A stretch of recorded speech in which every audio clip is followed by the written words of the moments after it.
Hello, it's Helen from Witchcrafts. Thank you for coming back to my channel. Today I'm going to walk you through what I consider to be my junk journal crafting essentials.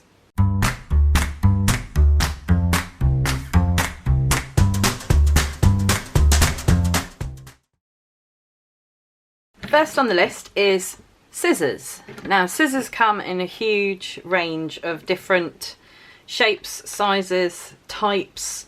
You can get ones with pointy ends, ones with blunt ends. So I thought we'll start with the basics and then work our way up from there. So these are just regular kitchen scissors. You can pick these up for a couple of quid in most places, supermarkets, DIY shops, that sort of thing. You get them obviously on Amazon. These ones are really good. They're quite substantial. They're very sharp. I've had these for years and they do the job perfectly well. Then if you want something a bit smaller, because obviously these are good for chopping big bits of paper, but if you want to do something fine and detailed, then you might want a smaller pair of scissors. Now these ones have actually got a curved blade, and they're actually manicure scissors, so scissors for your nails. But they do the trick really well, and they've got a nice little pointy end.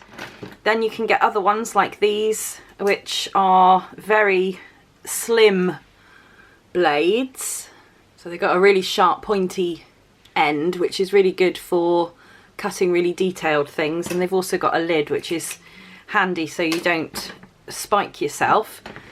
Then these are some little more little ones. I think I got these from a Paper Gang box, but again, pointy ends. You've got little thread snips, which are really good if you just want to snip off. You can get quite close in to the edge. And then you've got ones like these, which are sort of handy if you struggle with the normal action of opening and closing the scissors, because they've got a spring. So they open automatically, so you have that action taken away from you. So if you've got a dodgy wrist at all, which I have, then these are really helpful. So they come in different sizes and they're absolutely brilliant. And then you've got, these are my fabric cutting scissors, because cutting paper with scissors can make the blades dull over time. You can get them resharpened. But these are ones that I just use for cutting fabric. They're nothing special, they're just the ones I use for fabric.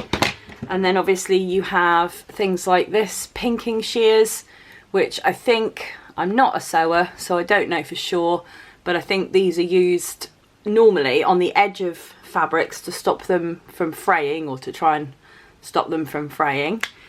And then you've got, these are kids' scissors, and they've got a decorative edge. So when you cut with these, you end up with quite an interesting wonky edge on them.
Next up, it's the turn of glue. Now this is a whole video on its own, to be honest. I know that Barbara from 49 Dragonflies recently did a video on her favourite glues, which if I remember I'll link that in the description down below. But this is a selection of most of the glues that I've got. Some of them I use, some of them I don't. But if you want to look at real basics, then you can't really go wrong with PVA glue. Sometimes known as school glue, it's the white washable glue that you use. It's a wood glue. It can be watered down. You can use it for decoupaging, papier-mâché, sticking things down.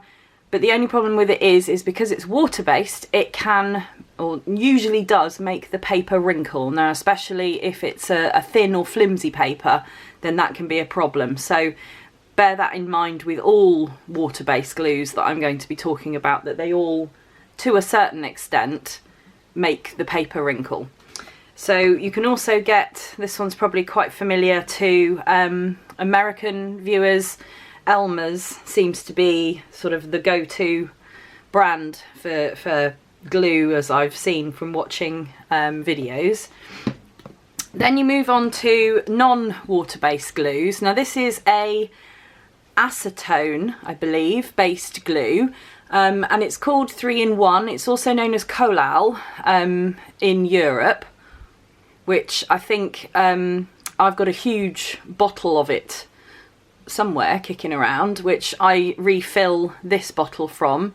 It's really good. It grabs quickly. You can use it to stick paper to paper, paper to fabric, fabric to fabric. It is quite brittle when it's dry. That's the only problem, but it does dry clear, as does the PVA, by the way. You can obviously decant any of these glues into smaller bottles. This is just a little bottle of white glue, just so that you have a smaller tip for applying your glue onto your project. Glue sticks. They come in lots of different varieties.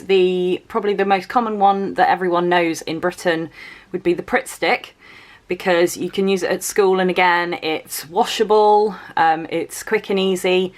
But again, you have problems with a Pritt stick or a glue stick, which is that they're not that strong, especially now the formulations have changed to make them more kind of, you know, safe and healthy. But some of them are better than others. These are two of the best ones that I have found.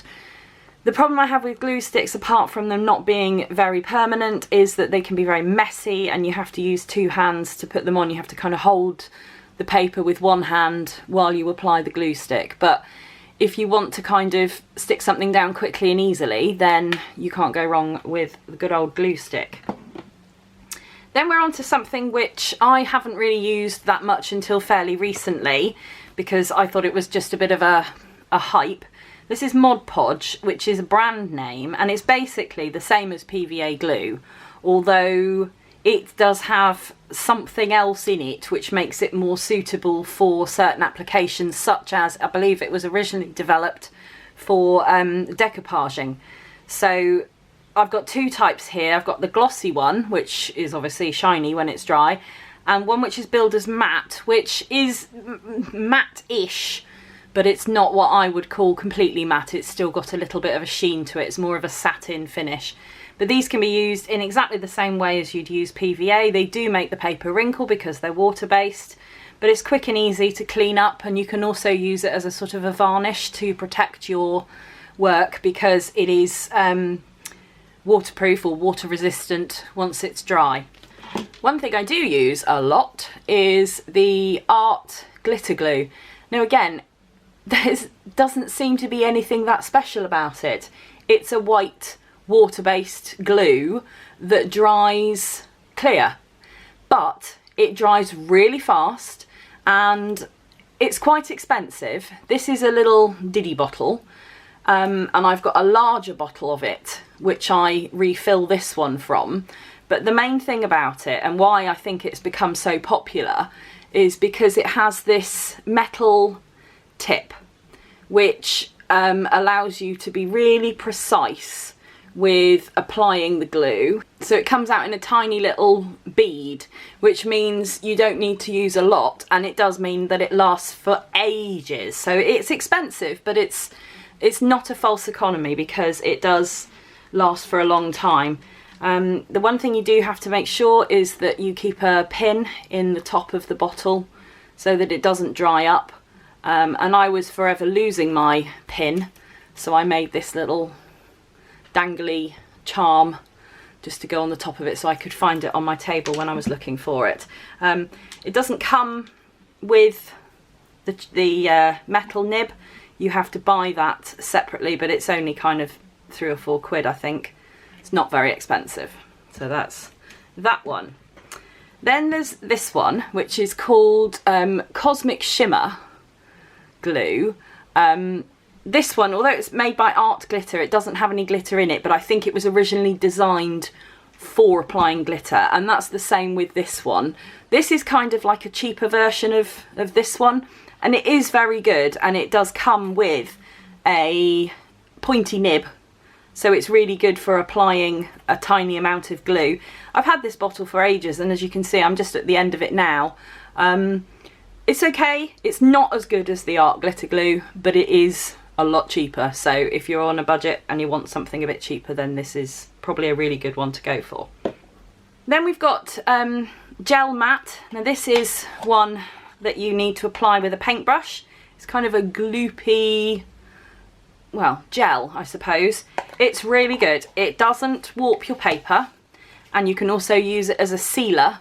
It's acrylic based. It does dry relatively quickly, and it doesn't wrinkle the paper. So this is a really good one if you're trying to stick down something fairly large. Again, it's quite expensive, but you don't need to use very much. So I've had this pot for ages, and although I don't use it very often, it has lasted really well.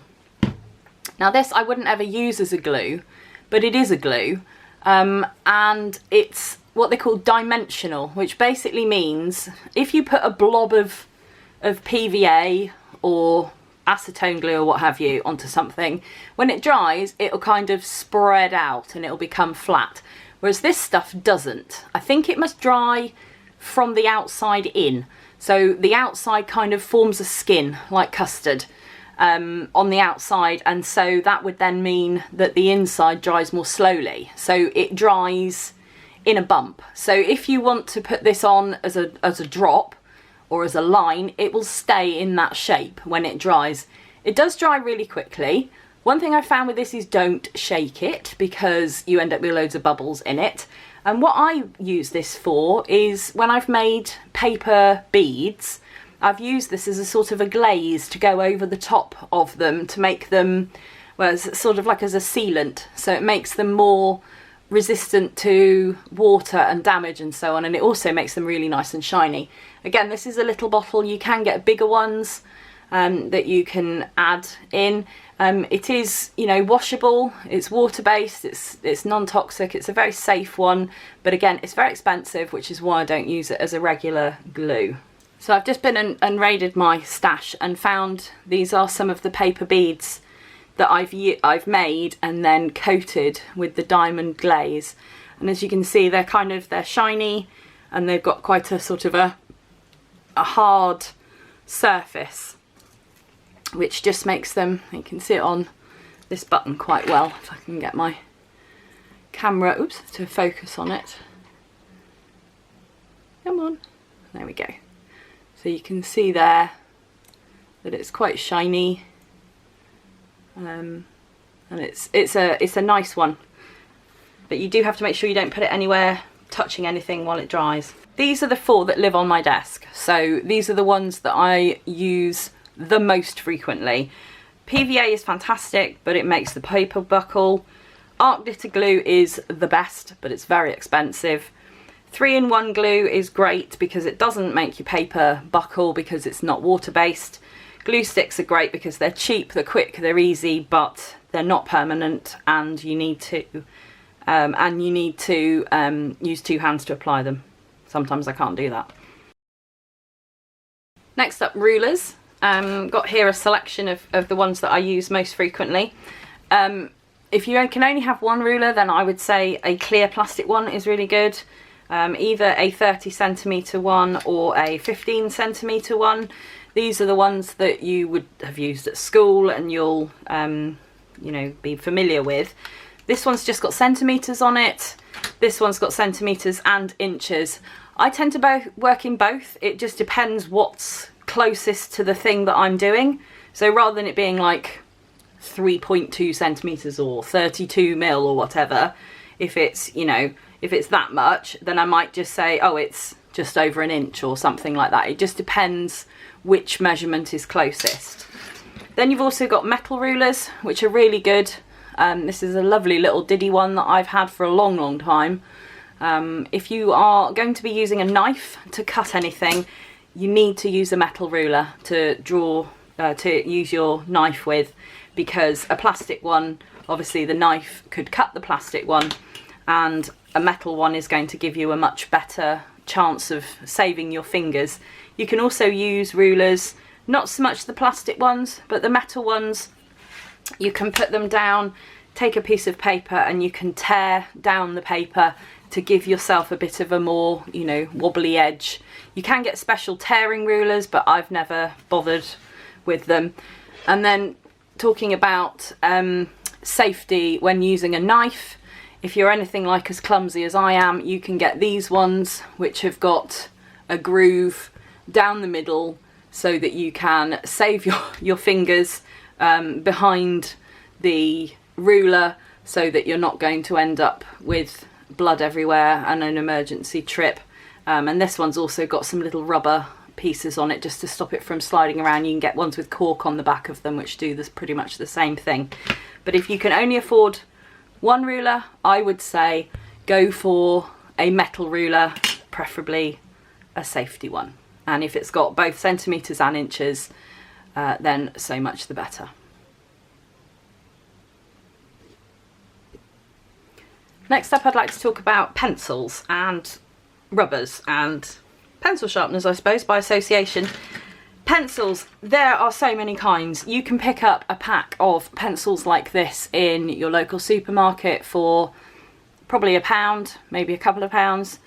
You can get them in a big box from Amazon with a load of them. Some of them come with rubbers on the end, some of them don't. There's a huge selection of different lead types. You can get the HB, which is the bog standard, I think they call it a number 2 pencil in America.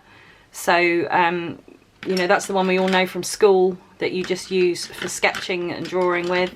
Then you can get much softer ones. This is a 2B, so this one is a little bit softer than an HB, and it will give you a darker, softer line when you draw with it. Then you've got ones which are obviously going to be much softer, which I can't find. There we are, 6B. So this one is much softer. And then at the other end of the scale, you've got the hard pencils, which give you a much sharper, crisper line, but they can be more difficult to rub out. And this is a set of 12 different pencils ranging from B all the way through the softnesses to 6B, and then H all the way to 6H. So you've got a huge range there depending on what you need to do with your pencils. But to be honest, you know, these ones are as good as anything if you just need to mark out a line or draw a straight line or what have you. Pencil sharpeners, again, much of a muchness. Got a selection here. This one I've had for donkey's years and it's quite rusty now, a bit corroded and tarnished. And then I've got a double one here which has got spaces for normal size pencils and then extra large pencils. And then this is the same but just in gold. A lot of these I got with art subscription sets. This is my favourite pencil sharpener to use, this little guy. You push his ears together and pull out, and then you stick your pencil in there, turn the handle, and it sharpens it for you. It's less messy than doing it over a bin with a normal pencil sharpener. And then rubbers or razors. They come in, again, a huge range. Some pencils have them on the end of them. Some, you know, this is probably your most bog standard type of rubber or eraser that you can get. It's just a white, well, it was white at some point, but it's been in my drawer, so it's got stuff all over it. Does the job perfectly fine.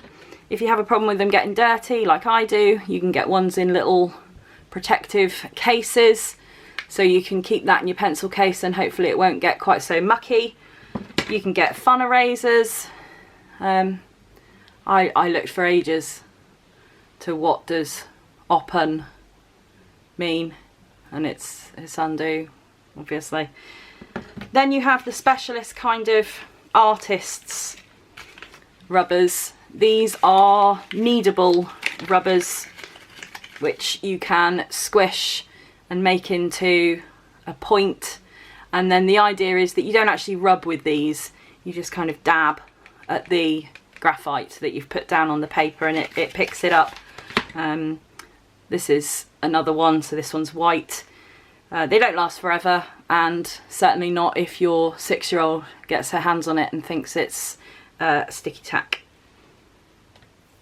You can also get mechanical pencils, so these are ones where there's a lead inside and you press the top button and then it extends the lead. This is a really thick, chunky one. They're normally sort of engineers' drawing pencils are much more like this, with the incredibly fine nib which breaks in a heartbeat.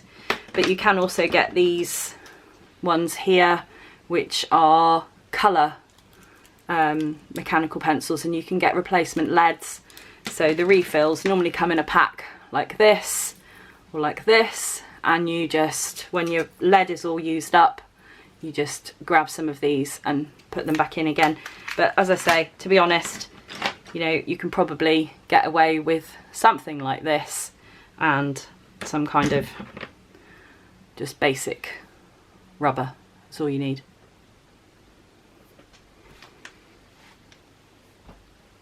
Okay, the next category, why did I put this, is paper. Now this is a massive topic.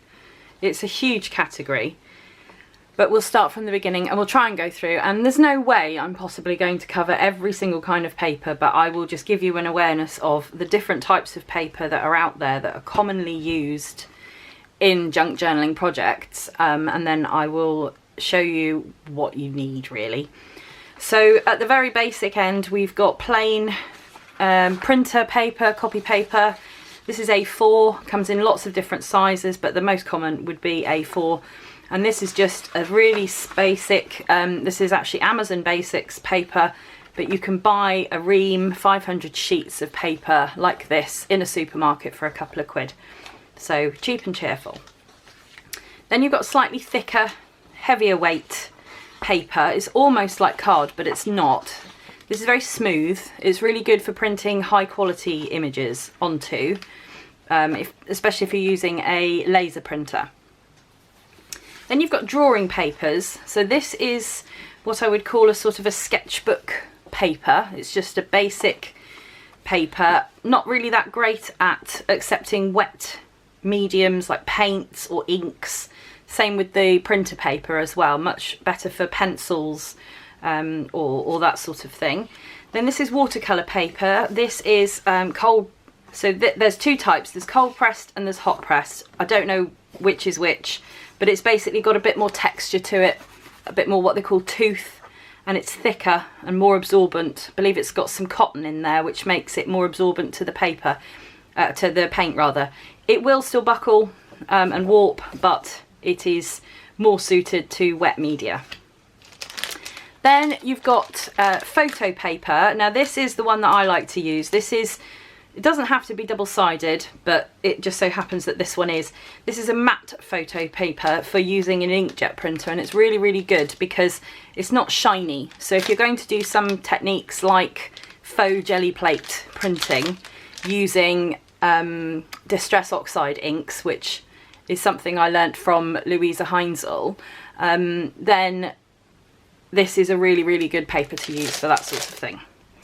Then you've got exercise book paper. This happens to come from one that I bought when we were on holiday in France last year, so it's squared, but you've obviously got lined.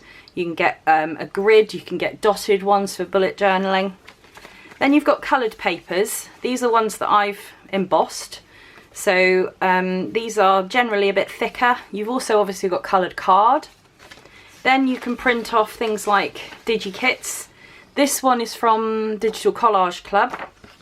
And these are ones that I created myself. So you can use these as pages in your junk journal, or you could just cut out bits of it and use them to collage with. Then you've got things like packaging paper. So this is just paper that comes in a parcel from Amazon or eBay or what have you. They often use this to kind of protect whatever's in the parcel.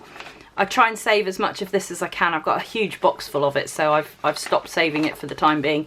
But it comes in different shades of brown, and it's really good. It's quite thin and flimsy, but you can use it for things like stamping or use it as a protection for your work surface. Then you've got scrapbooking paper.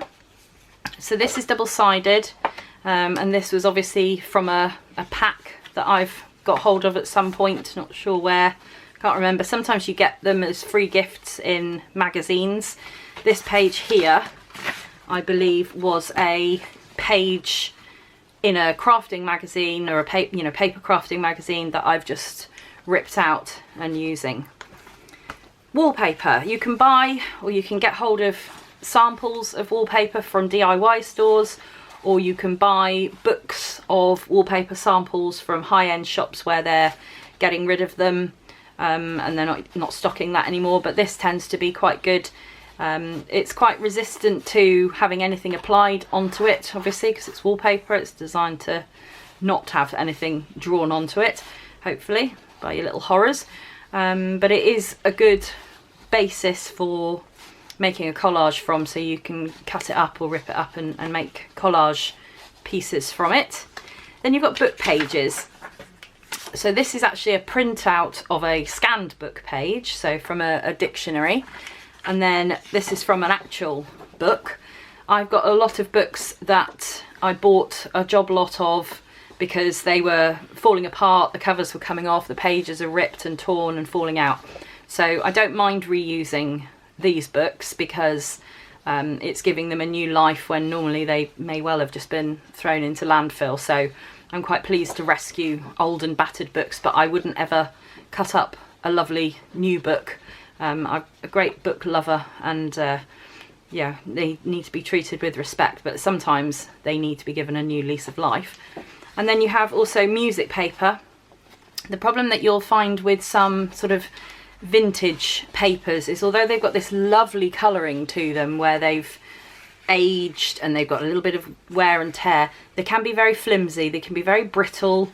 The papers sometimes was not that great quality and they will crumble, and they also don't take wet media very well, so if you're going to do anything onto a book page you might need to seal the surface first. This is another watercolour paper. I think this might well be the same as the one I already showed you the offcut from. This is Yupo paper, which is designed for use with alcohol markers. It's very shiny, it's got a nice feel to it. And then we've got different type of photo paper. This is glossy photo paper, which is really good, but as it's glossy, it's of limited use. And the second pile, I had so many I couldn't fit them all on my desk without them teetering over. This is parchment paper, baking paper, deli paper. It's got lots of different names, but what I love about it is it's sort of translucent, kind of see through it, especially if you put some wax onto it to make it completely translucent, then it's really nice. And it's generally got a sort of a waxy side and an unwaxy side, because obviously it's designed for stopping things from sticking while you're cooking. Sometimes it's brown like this. The most recent roll I bought was actually white, so it just depends on where you buy it from, which brand you get, the luck of the draw really. Then you've got tissue paper. So this is just some white plain tissue paper. You can print on this, if you attach it to a piece of printer paper.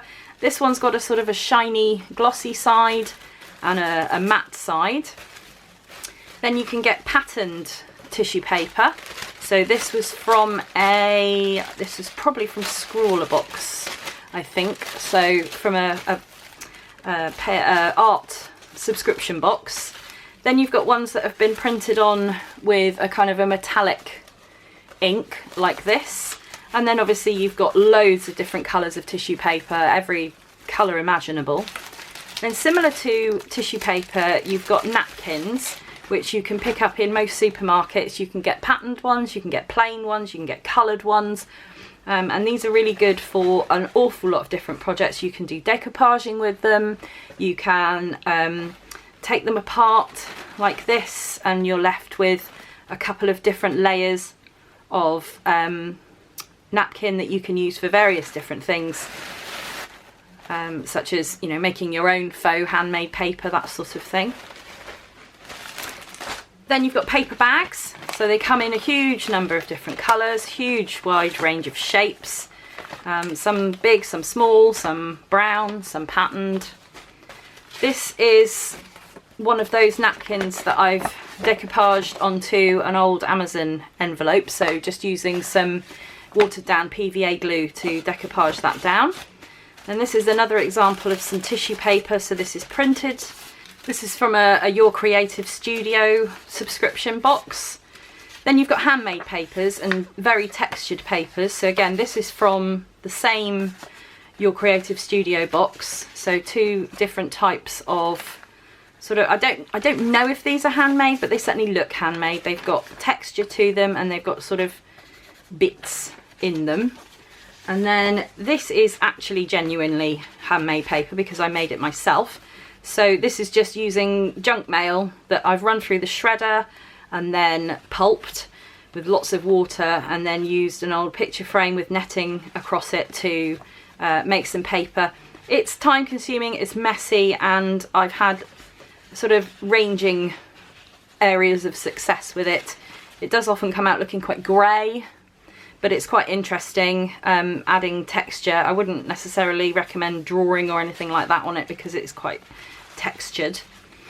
This is some faux rice paper that I made by putting a napkin sheet, the kind of the unpatterned final layer, onto, I think it was onto like an old cereal bag, and then you just apply PVA glue over the top of it and you end up with something that looks a bit like rice paper, but it's obviously plasticky.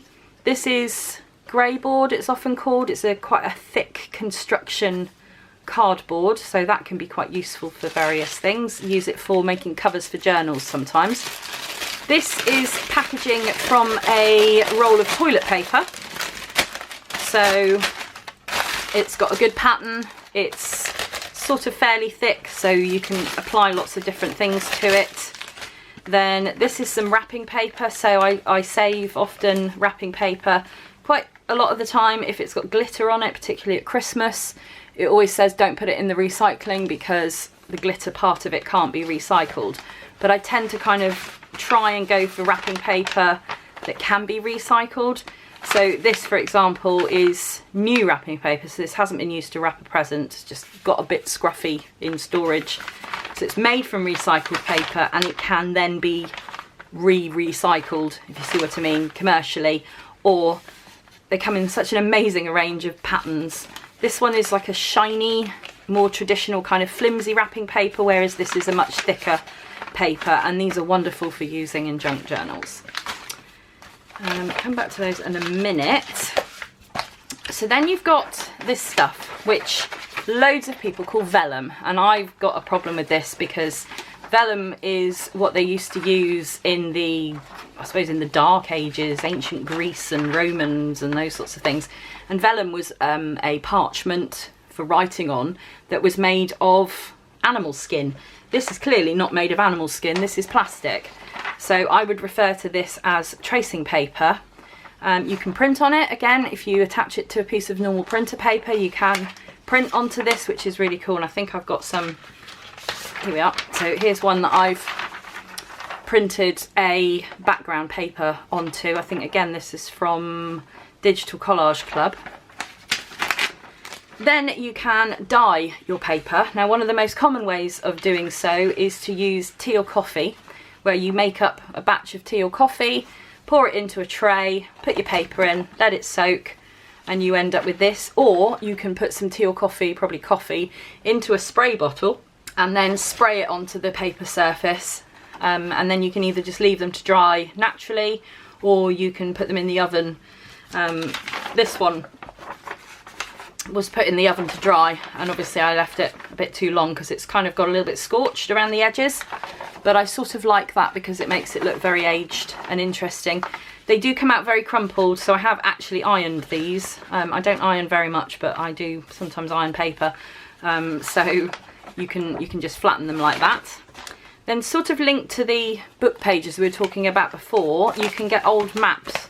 So this was a very old Ordnance Survey map of sort of the southwest area, and you can use this to make all sorts of things from. I've used quite a lot of maps to make paper beads from. Let me see if I can show you that a bit more close up. So this is a paper bead that I've rolled around and then glued to make a bead, and they're really interesting because, you know, it's an old map.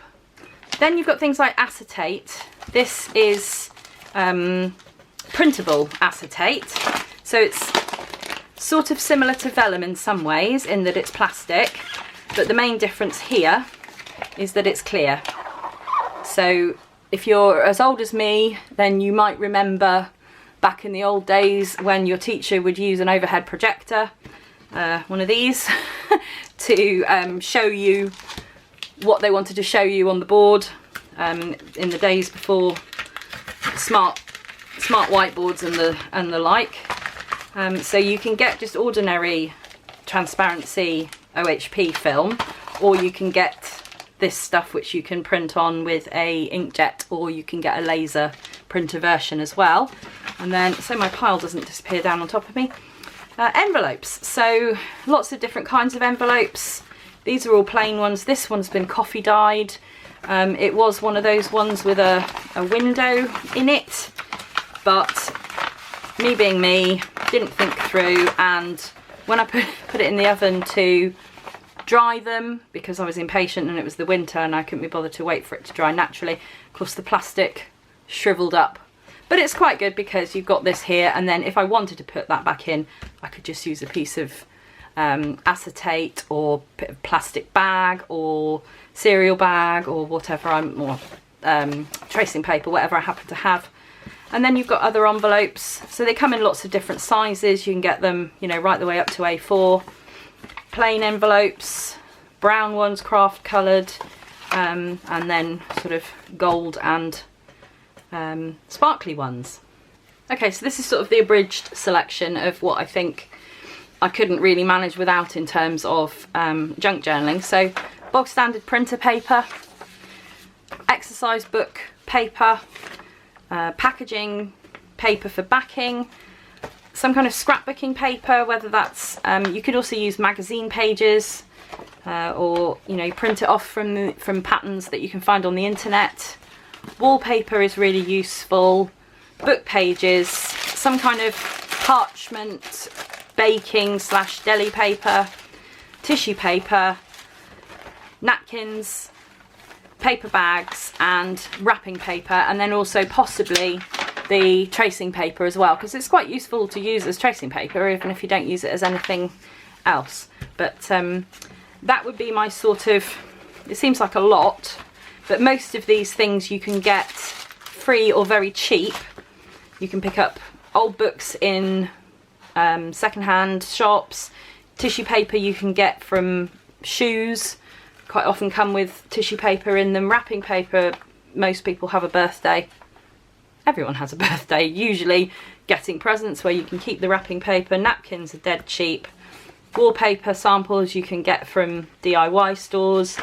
Most people can either print off a pattern paper from the internet for free, or you can buy a pack of scrap paper for maybe 10 quid or something. Loads of people have packaging paper. Most people would have access to exercise books, and pretty much everyone's going to have access to printer paper. So that would be my kind of selection of must-haves in terms of paper. So my final craft supply that I couldn't live without would be a needle and thread. So this is my bookbinding kit. I do, or normally do, quite a lot of bookbinding. So I've put together a box with lots of different things.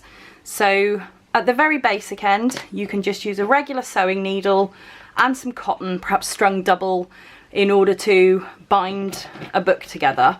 But if you can, it's worth having a look, and these are not massively expensive, at getting a proper bookbinder's needle, because if I can get it to focus, they've got a slightly larger eye than a regular sewing needle. This one has a sharp point, but you can also get blunt ones, which if you're as much of a klutz as I am, then you don't want to be stabbing yourself while you're binding your journals together. And then this is some waxed cotton, which you can make yourself by getting some ordinary cotton thread and then running it through a block of beeswax or an old candle or something.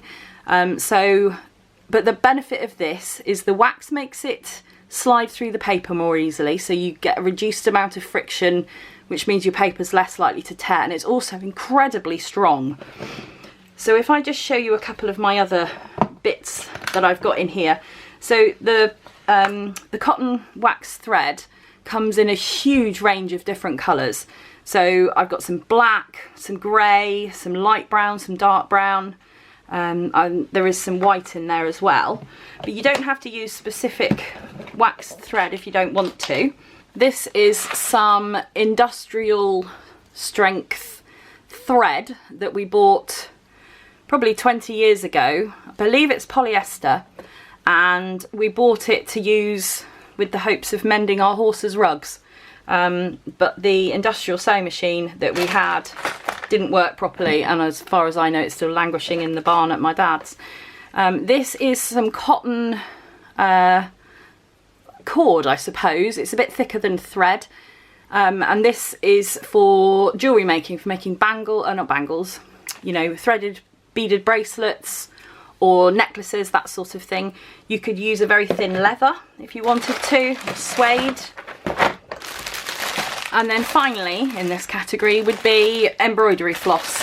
So this is a huge pack of different colours that I got on Amazon quite a long time ago, and you've got pretty much every colour you could ever want or need. And this is good for using, you wouldn't split the strands like you do for cross stitch or embroidery.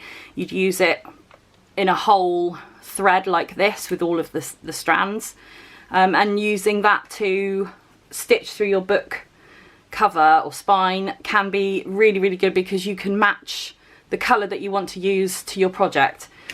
But my absolute basic go-to, I would say, in this category would be a bookbinding needle. Sometimes they're curved as well to help you get the needle through your work, but you don't need a curved one. Just a bookbinding needle with a larger eye, a pointy end, and some waxed cotton thread, either commercially purchased or made yourself. So there we go. That is my roundup of the 6 craft essentials. Now there is a whole load more, obviously. You can spend money on crafting supplies till the cows come home, and I am going to do another video, or maybe 2, going through some sort of optional extras that you can use to upgrade your kit of items that you might use to make a junk journal, or to do whatever you want to do to the insides of a junk journal. If you purchase a sketchbook or a ready-made junk journal, that's fine. And then you can go ahead and actually use just this kit of stuff, and you're probably going to end up with something pretty good. But there are some other things that if you add them on to your supplies, then it's going to make your life more colourful and give you the option of doing a lot more things. So have I forgotten anything? Is there anything here that you think, why hasn't she mentioned that? If there is, leave me a comment down below in the section below, and let me know what else I need to add into this. And I will be back with the next video with some extra things in it very soon. In the meantime, if you could give this video a thumbs up, that will really help my mental well-being to know that people are liking what I'm doing. If you haven't already, then subscribe and turn on the notifications, and I will see you in the next one. Thanks for watching. Bye.